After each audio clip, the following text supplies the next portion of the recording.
todos y todas, bienvenidos a un nuevo programa de Irreverentes. Esta noche estaremos platicando sobre la situación que está cruzando ahorita el FMLN, el único partido de izquierda de El Salvador, que electoralmente hablando, donde vamos a iniciar un recorrido histórico, porque lo que está en juego ahorita es la unidad del partido, pero decir que el partido no nace como un partido unificado, ¿verdad? El FMLN surge de 5 fuerzas, que entre las 5 fuerzas no había ni una identidad ideológica entre sí. La primera de ellas es el PCS, el Partido Comunista Salvadoreño, las FPL, la RN, el ERP y el PRTC. Estas 5 esfuerzos que originaron al FMLN, siendo dicho sea de paso, no porque tuvieran ideológicamente afinidad, sino que compartían un objetivo en común. Entonces surge como un esfuerzo militar donde 5 organizaciones con el objetivo de derrocar a la oligarquía y las dictaduras militares se unifican, pero dentro de esa unidad había cierta división ideológica y en algunos casos divisiones de método. Las únicas 2 organizaciones, las primeras 2 organizaciones mencionadas aquí, las FPL y el PC, eran las que se hacían llamar revolucionarias marxistas-leninistas o comunistas. Dentro de las demás organizaciones había una diversidad de pensamiento, pero que incluso dentro de las 2 organizaciones que se llamaban marxistas había diferencias de métodos. O sea,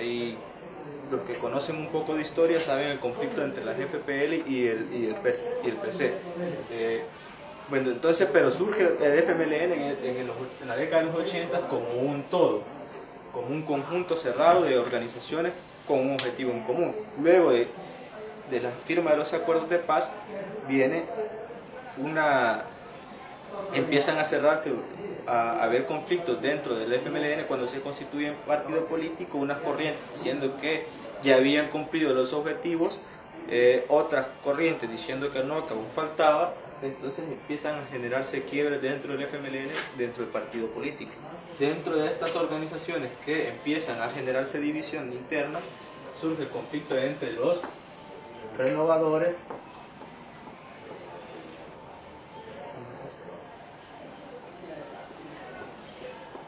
y los ortodoxos. Los terceristas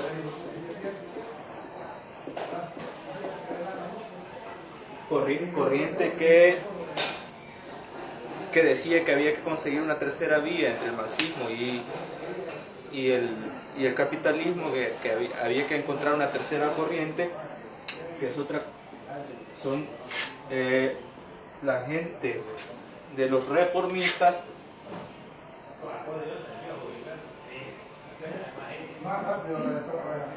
que son otras estructuras que pasa dentro del proceso del FMLN, y una de las más recientes, el FDR, y la división actual, que ha tenido una fuga bastante grande y que ha sido notoria, que ha pasado factura recientemente, ha sido la corriente de las nuevas ideas. Todas estas corrientes que han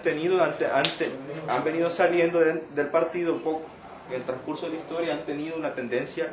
muy marcada hacia la derecha, y esta última, las nuevas ideas, que abanderada por el actual presidente. Pero regresando al punto, ha habido una serie de conflictos internos dentro del FMLN, donde siempre se ha ido mencionando ciertas figuras que han estado que se han mantenido dentro del partido a lo largo del tiempo, a pesar de estas rupturas. Y dentro de estas figuras prominentes se menciona la persona de Óscar Ortiz, que ha sido de los tanques de pensamiento de los renovadores, de los terceristas, de los reformistas. Ha sido parte de cada una de estas rupturas, ha sido mencionado como uno de los posibles dirigentes de esa. Entonces se generan estas divisiones. Posteriormente el FMLN, con el afán de ganar elecciones, porque como se ha convertido en un partido electorero también, se con el afán de ganar elecciones y ir teniendo victorias, empieza a generar una política de alianzas con estas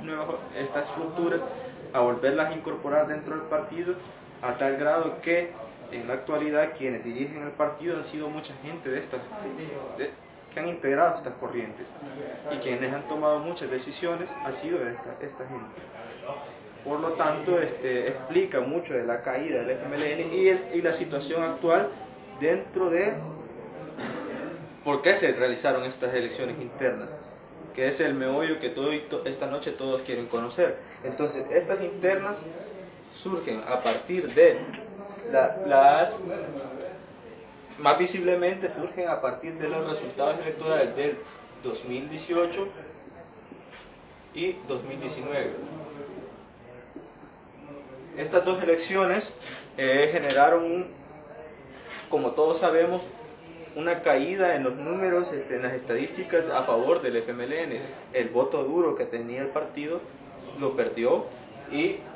a partir de eso la dirección, viéndose que no es aprobada por la población, decide convocar a estas elecciones, donde no hubo ni siquiera una formación y preparación de cuadros que pudieran relevar a los actuales dirigentes. Y eso viene y genera,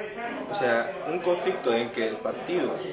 ya después de todos estos conflictos que se habían generado con esta dirección que actualmente gestiona, que olvidó el movimiento social, olvidó la formación política, olvidó el trabajo de base, se divorció de los sindicatos, entonces venimos y genera en esta coyuntura interna, carente de cuadros ideológicos y políticos capaces de administrar un partido, surgen dos tendencias no nuevas, sino que viejas dentro de el principal ponente de los renovadores y el principal ponente de los que en aquel entonces se hacían llamar ortodoxos, o la propuesta de ellos, que hay que ser honesto, dentro de la corriente de los renovadores se candidatea a Óscar Ortiz, y dentro de la otra tendencia el candidato era Arístides Valencia.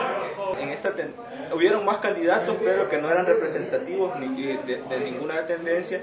que al final tampoco tuvieron mayor incidencia dentro de estas elecciones, y se figura prácticamente un empate técnico dentro de esta elección, donde hubieron varios señalamientos de fraude por ambos bandos, e incluso de irregularidades dentro del proceso electoral. Estas acusaciones fueron superadas, y resulta como ganador de estas elecciones el candidato Óscar Ortiz,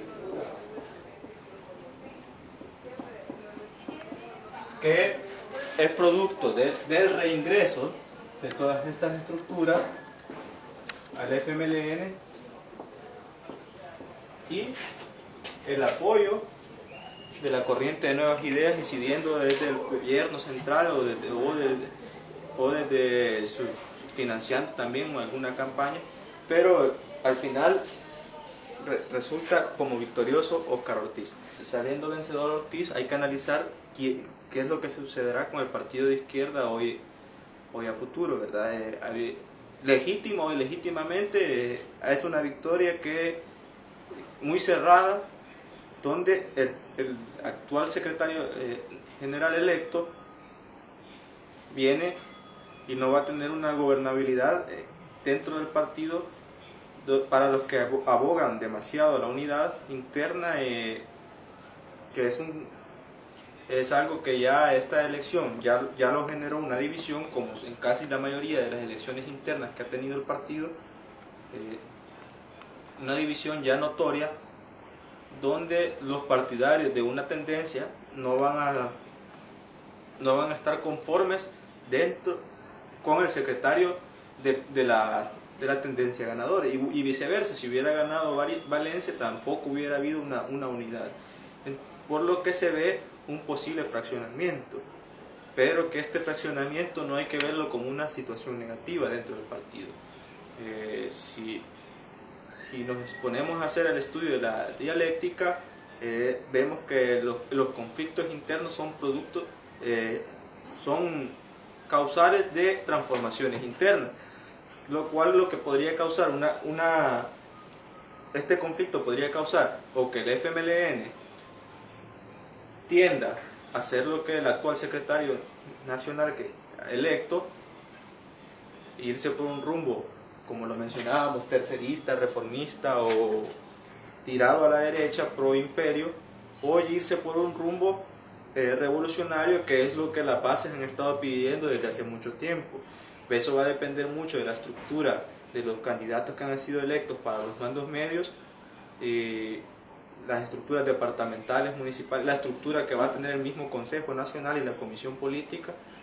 qué tanto se van a pegar a una de estas dos tendencias, y que este conflicto que vaya a haber de fricciones internas vaya a generar un buen producto dentro del FMLN. Esa es una vía, o de este mismo conflicto vaya a generar un mal producto dentro del FMLN y que se acabe. Por la misma situación de las fricciones internas. Hay dos opciones ahorita: que este conflicto pueda beneficiar, que los cambios internos, las mismas contradicciones internas, lo lleven hacia adelante o lo lleven para atrás. Los que entendemos, identificamos al enemigo dentro del partido, muchos identifican que el enemigo del partido es la oligarquía y el imperialismo. Pero la oligarquía y el imperialismo, como lo demostrábamos anteriormente, ha estado dentro del partido desde mucho antes, ha estado inmerso, jugando en los papeles dentro de estas estructuras, estas corrientes que han generado división interna, donde los militantes y las militantes que van por una vía revolucionaria real, los que están pidiendo las escuelas políticas a gritos, que están pidiendo que el FMLN vuelva a construir el tejido social, que vuelva a apoyar los sindicatos, que vuelva a las acciones de calles, toda esa militancia, si cierra filas y desplaza al enemigo que está dentro, a los agentes del enemigo que está dentro, y les minimiza su papel, puede que llegue a un FMLN que muy probablemente en 2021 no llegue fortalecido para las elecciones, el 2020, 2021, no llegue fortalecido para las elecciones, pero que gradualmente vaya fortaleciéndose hasta llegar a otros niveles. No puede ir a enfrentarse con los grandes enemigos que tiene afuera si internamente no ha logrado desplazar esa contienda. Por eso es que ahorita esta situación se pone crítica para el FMLN. El actual secretario electo lo sabe que él debe cerrar filas para su beneficio, para su gobernabilidad, y también lo sabe la militancia que no está conforme con esta elección, con este resultado electoral. Con esto nomás despedirnos. Si hay algún comentario de nuestros participantes, nuestra audiencia, esperamos que lo escriban, con gusto se los estaremos haciendo llegar, comentarios favorables o desfavorables, si hay alguna situación que se nos ha olvidado mencionar o información que no tengamos, sería lo ideal encontrarlos dentro de los comentarios. Esperamos una vez más dentro de otro programa de Irreverentes. Buenas noches.